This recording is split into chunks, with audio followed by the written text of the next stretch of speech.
Have you ever apologized to someone and then walked away genuinely unsure what you even did wrong? Have you ever felt like you were losing your mind in a relationship that looked, from the outside, completely perfect?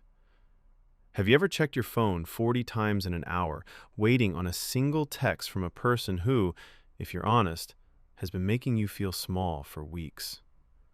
Have you ever rehearsed how to bring something up word for word just so they wouldn't get angry? If any of that landed a little too hard, stay with me, because this video might explain something you have been carrying for a long time.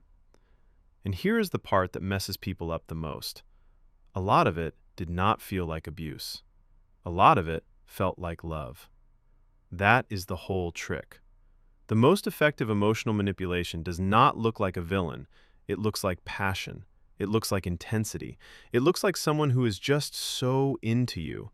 And by the time you realize something is wrong, you are already in too deep to see it clearly. So let's break down 7 things manipulators do that feel like love, what is actually happening in your brain when they do it, and a few hard truths nobody really wants to say out loud. But first, one honest disclaimer, because this matters. Everybody messes up in relationships. One bad week does not make someone a manipulator. People get insecure, people get defensive, people have rough patches. What we are talking about today is not a single mistake.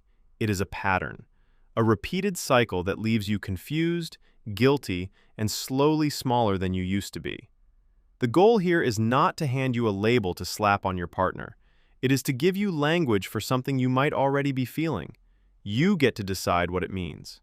Okay, number 1, love bombing. This is the one that feels the most like love, because in the beginning, it is indistinguishable from a fairy tale. They come on strong, fast, intense, constant texting, huge declarations.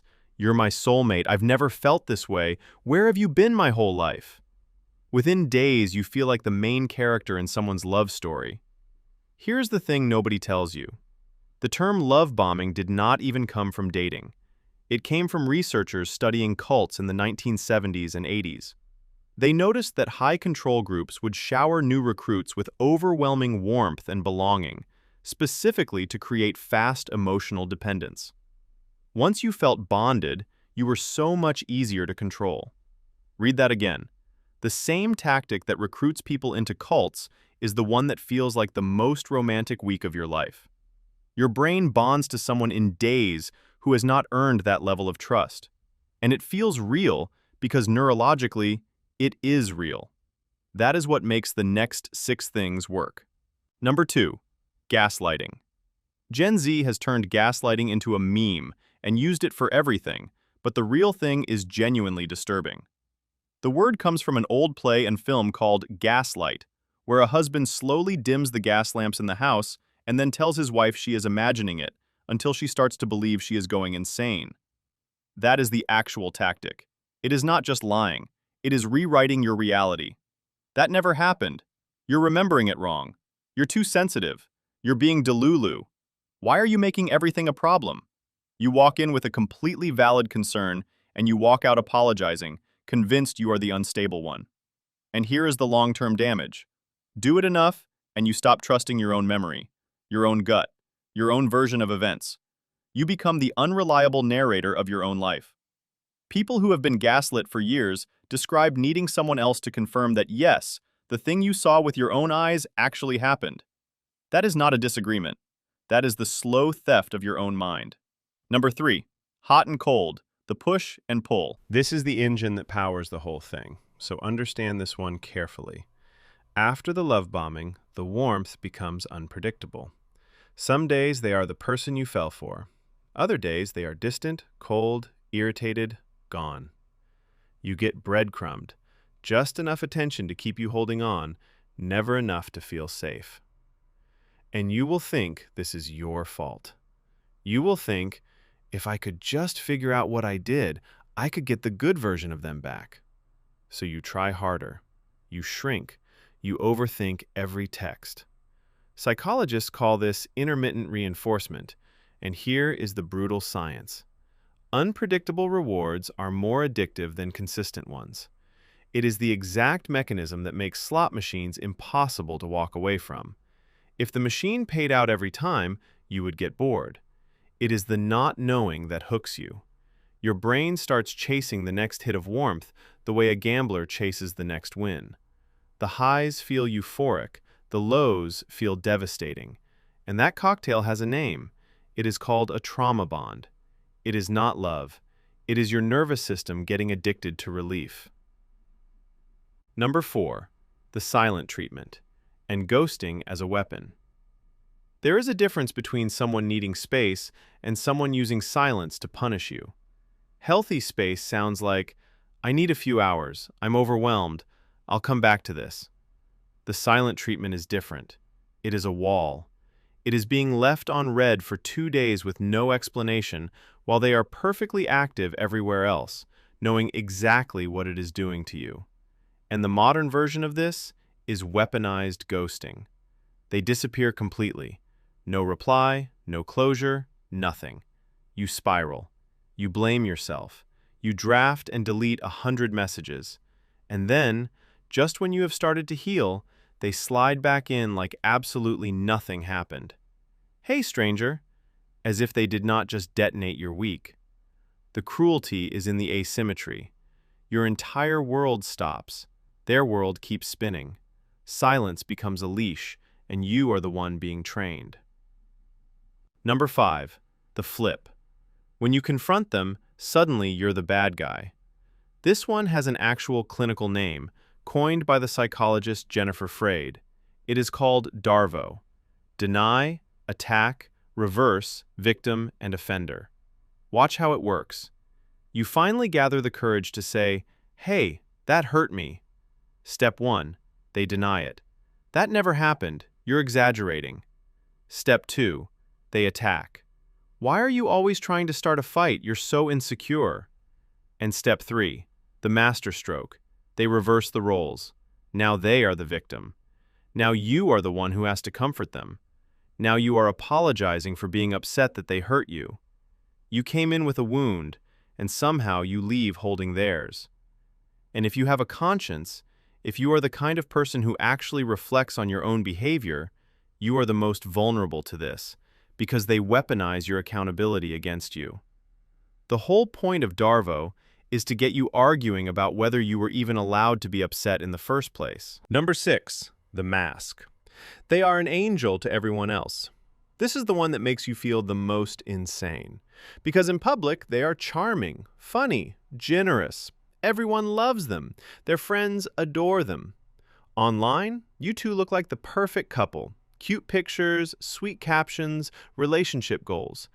And then the door closes, and they scream at you over something tiny. They go cold. They say things that would shock the people who think they hung the moon. And here is the trap, the thought that keeps you stuck.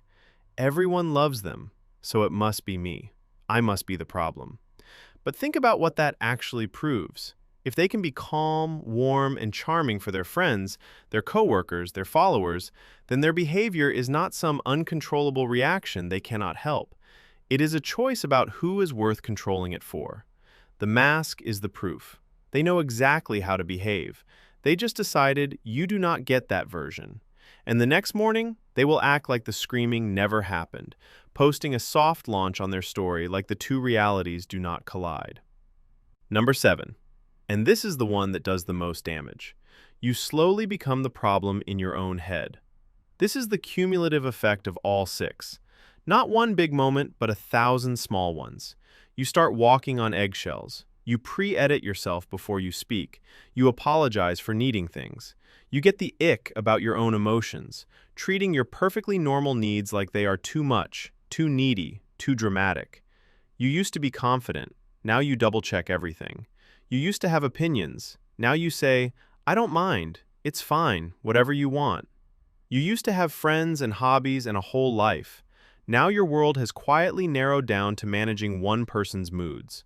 That is the real damage. Not a black eye, not a single screaming match. The slow erasure of the person you used to be, until you barely recognize the anxious, apologetic, exhausted version staring back at you. People who survive this often say the same thing. I didn't lose the relationship, I lost myself. So now, the hard truths, the ones nobody wants to say. Hard truth 1. The amazing person you met in week 1, the one you are still chasing, the one you keep telling your friends they really are deep down, that person was not the real them that got lost. That person was the bait. The intensity at the start was not the relationship, it was the advertisement. Hard truth 2. You cannot love someone out of this. I know that is brutal. You are not a bad enough partner, you are not unlovable, and you are also not powerful enough to fix a pattern this deep with sheer devotion. They are not a fixer-upper. They are not your project. Loving them harder does not turn the cold version warm. It just teaches them the cold version works. Hard truth 3. The good days are not the relationship healing. In a healthy relationship, calm is the baseline. In this one, the calm is just the top of the next loop. The honeymoon, the devaluation, the explosion, the apology, repeat. If you have been on that ride for a while, you already know the calm is not peace. It is the held breath before the next drop. And hard truth 4. When you do leave, it will feel like withdrawal, physically, because that is exactly what it is. Your brain got chemically hooked on the highs and lows, and pulling away triggers the same circuitry as quitting a substance. So please hear this. The agony of leaving is not proof that it was love. It is proof that it was a trauma bond. Those are not the same thing, no matter how identical they feel at 3 in the morning. One last thing, and I mean this gently. Some people who do these things are calculating, but a lot of them are running unconscious patterns they learned in their own childhood, repeating wounds they never healed. And here is why that matters. Understanding where it comes from can give you compassion. It does not give you a reason to stay. Their wound is not your responsibility to bandage at the cost of your own. Compassion and a boundary are allowed to exist at the same time. So let's go back to where we started, to that feeling, the apology you didn't owe, the phone you keep checking, the relationship that looks perfect and feels like quicksand. If you saw yourself in this, you are not crazy, you are not too sensitive, and you are not the problem. You are someone whose kindness got used as a doorway. And the moment you can name the pattern is the moment it starts to lose its power over you. You do not have to figure this out alone. Talk to a friend who knew you before this. Talk to a professional. And if things ever feel unsafe, please reach out to a real support line in your country. Because the version of you that existed before all this, the confident one, the one with opinions and a whole life, is not gone. They have just been waiting, very quietly, for you to remember that what you felt was never actually love. It just knew exactly how to look like it.